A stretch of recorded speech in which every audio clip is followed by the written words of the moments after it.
Guys welcome back to Vikram tutorial Jharkhand. आज का topic है कोल विद्रोह। सबसे पहले हम लोग बात करते हैं, और कोल विद्रोह की बात करने के पहले मैं बता दूं, सबसे पहले विक्रम ट्यूटोरियल झारखंड चैनल को सब्सक्राइब कर लें, क्योंकि इसमें सिर्फ झारखंड से रिलेटेड ही वीडियो लाते हैं और एकदम लगातार वीडियो आते रहेगा, तो एकदम आप लोग सब्सक्राइब कर ही लें। तो चलिए बात करते हैं कोल विद्रोह। कोल विद्रोह के बारे में बात करते हैं पॉइंट बाय पॉइंट। कोल विद्रोह झारखंड का प्रथम सुसंगठित तथा व्यापक जनजातीय आंदोलन था। अतः झारखंड में हुए विभिन्न जनजातीय विद्रोहों में इसका विशेष स्थान है। इस विद्रोह में छोटा नागपुर, खास पलामू, सिंहभूम तथा मानभूम के कुछ क्षेत्रों के जनजाति इसमें शामिल हुए। हजारीबाग इस विद्रोह से पूर्णतः अछूता रहा। ये पूछ भी सकता है क्योंकि हाईलाइटेड भी किया हुआ है। इस विद्रोह के प्रसार हेतु प्रतीक चिन्ह के रूप में तीर का प्रयोग किया गया। इस विद्रोह का मुख्य कारण भूमि संबंधी असंतोष तथा गैर आदिवासियों द्वारा जनजातीय शोषण था। इस विद्रोह के प्रारंभ से पूर्व सोनपुर परगना के मानकी सिंगराई के 12 गांवों की जमीन छीनकर सिखों को दे दी गई तथा सिखों ने सिंगराई की 2 बहनों का अपहरण कर उनकी इज्जत लूट ली। इस प्रकार सिंहभूम के बंदगांव में जफर अली नामक मुसलमान ने सुरगा मुंडा की पत्नी का अपहरण कर उसकी इज्जत लूट ली। इन घटनाओं के परिणाम स्वरूप सिंगराई, मानकी एवं सुरगा मुंडा के नेतृत्व में 700 आदिवासियों ने उन गांवों पर हमला कर दिया जो सिंगराई से छीन लिए गए थे।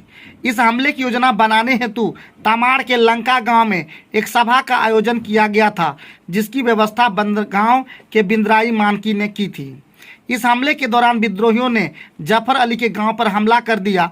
जफर अली एवं उसके 10 आदमियों को मार डाला। इस विद्रोह को मुंडा, हो, चेरो, खरवार आदि जनजातियों का व्यापक समर्थन प्राप्त था। इस विद्रोह के प्रमुख नेता बुद्धू भगत अपने भाई, पुत्र एवं 150 साथियों के साथ विद्रोह के दौरान मारे गए। 1832 ईस्वी में सिंगराई मानकी सुरगा मुंडा के आत्मसमर्पण कर दिया, जिसके पश्चात विद्रोह कमजोर पड़ गया। इस विद्रोह के परिणामस्वरूप 1833 ईस्वी में दक्षिण पश्चिम सीमा एजेंसी का गठन किया गया। तब बाद में मुंडा मानकी शासन प्रणाली को वित्तीय एवं न्यायिक अधिकार भी प्रदान किए गए। अब आइए बात करते हैं भूमिज विद्रोह। भूमिज विद्रोह 1832-33 के बीच में हुआ। भूमिजों द्वारा राजमहल के जंगल महल के क्षेत्र में लूटपाट करने के कारण उन्हें मुगल काल में चुआड़ कहा जाता था। ध्यान दीजिएगा, चुआड़। भूमिजों ने के इस विद्रोह को गंगा नारायण द्वारा नेतृत्व प्रदान किया गया। जो नेतृत्व किए हैं उसको जरूर से जरूर आप लोग दिमाग में रखिएगा। आदिवासियों में अत्यंत लोकप्रिय होने के कारण इस विद्रोह में गंगा नारायण को 26 अप्रैल 1832 ईस्वी के कोल विद्रोह के नेता बिंद्राई मानकी का भी समर्थन प्राप्त हुआ।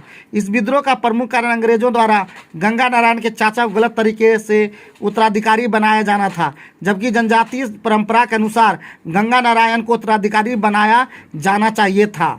इस बात से नाराज होकर गंगा नारायण ने बाड़भूम के जमींदार के सौतेले भाई एवं दीवान माधव लाल की हत्या कर दी, जिसके परिणामस्वरूप भूमिज विद्रोह का आगाज हो गया।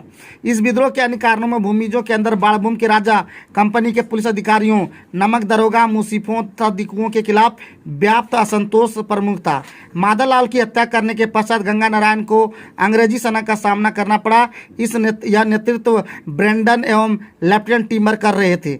बाद में गंगा नारायण की मृत्यु के बाद यह विद्रोह कमजोर पड़ गया। इस विद्रोह को गंगा नारायण का हंगामा की संज्ञा दी जाती है। गंगा नारायण की मृत्यु के बारे में कोई ऐतिहासिक प्रमाण उपलब्ध नहीं है। अब आते हैं संथाल विद्रोह। संथाल विद्रोह 1855 से 57 के बीच में हुआ, और ये बहुत ही महत्वपूर्ण विद्रोह था। इस विद्रोह को हुल विद्रोह, संथाल हुल, सिद्धू कान्हू का विद्रोह के नाम से भी जाना जाता है। जनजातीय भाषा में हुल का अर्थ क्रांतिकारी होता है। यह विद्रोह साम टुड्डू के मार्गदर्शन में किया गया था। इस विद्रोह को संथाल परगना की प्रथम जनक्रांति भी कहा जाता है। कार्ल मार्क्स ने संथाल विद्रोह को भारत की प्रथम जनक्रांति की संज्ञा दी है। इसे मुक्ति आंदोलन के नाम से भी जाना जाता है। इस विद्रोह को सिद्धू कान्हू, चांद भैरव, फूलो झानो आदि ने प्रारंभ किया। ये सभी आपस में भाई बहन थे। इस विद्रोह का प्रारंभ संथाल परगना क्षेत्र से प्रारंभ हुआ और था यह धीरे धीरे हजारीबाग, बीरभूम तथा छोटा नागपुर आदि क्षेत्रों तक विस्तृत हो गया। हजारीबाग में इस विद्रोह का नेतृत्व लुबाई मांझी तथा अर्जुन मांझी ने तथा बीरभूम में गोरा मांझी ने किया। संथाल परगना क्षेत्र में 1790 ईस्वी तक संथालों का निवास नहीं था। विभिन्न क्षेत्रों में हो रहे शोषण से मुक्ति हेतु इन्होंने संथाल परगना के क्षेत्र को अपना निवास स्थान बताया। 1815 से 30 के बीच सर्वाधिक संख्या में संथालों का इस क्षेत्र में आगमन हुआ।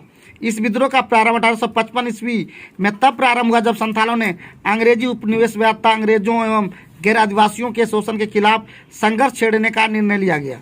इस विद्रोह से पूर्व 30 जून 1855 ईस्वी को भागनाडी गांव में लगभग 400 आदिवासियों द्वारा एक सभा की गई, जिसमें अपना देश अपना राज का नारा दिया था। विद्रोह का बिगुल फूंका गया। इस सभा में सिद्धू को राजा, कान्हू को मंत्री, चांद को प्रशासक तथा भैरवी को सेनापति नियुक्त किया गया। इस विद्रोह का दमन करने हेतु 7 जुलाई 1855 को जनरल लाइट के नेतृत्व में सेना की एक टुकड़ी भेजी गई, परंतु सेना का मेजर बोरो संथालों से के साथ युद्ध में पराजित हो गया। विद्रोह के दौरान महेश लाल एवं प्रताप नारायण नामक 2 दरोगा की हत्या कर दी गई। अंग्रेजों ने सिद्धू एवं कान्हू को बढ़ेत में फांसी पर लटका दिया गया, चांद एवं भैरव की हत्या कर दी, जिसके बाद विद्रोह कमजोर पड़ गया। इस विद्रोह को दबाने में अंग्रेजी अधिकारी कैप्टन अलेक्जेंडर, लेफ्टिनेंट थॉमसन एवं लेफ्टिनेंट रीड ने महत्वपूर्ण भूमिका निभाई। इस विद्रोह में 50,000 से अधिक संथाली पुरुष महिलाओं ने भागीदारी की, जिसमें से 15,000 से अधिक लोग मारे गए। इस विद्रोह के दमन के उपरांत संथाल क्षेत्र को 30 नवंबर 1856 को नॉन रेगुलेशन नामक जिला बना दिया गया, जिसे बाद में संथाल परगना के नाम से जाना गया। संथाल परगना जिला का प्रथम जिलाधीश एस्ली एडेन था। इस विद्रोह में व्यापक नरसंहार होने के कारण इसे खूनी विद्रोह भी कहा जाता है। तो आज के वीडियो में इतना ही। नेक्स्ट वीडियो में आगे बढ़ेंगे और बात करेंगे।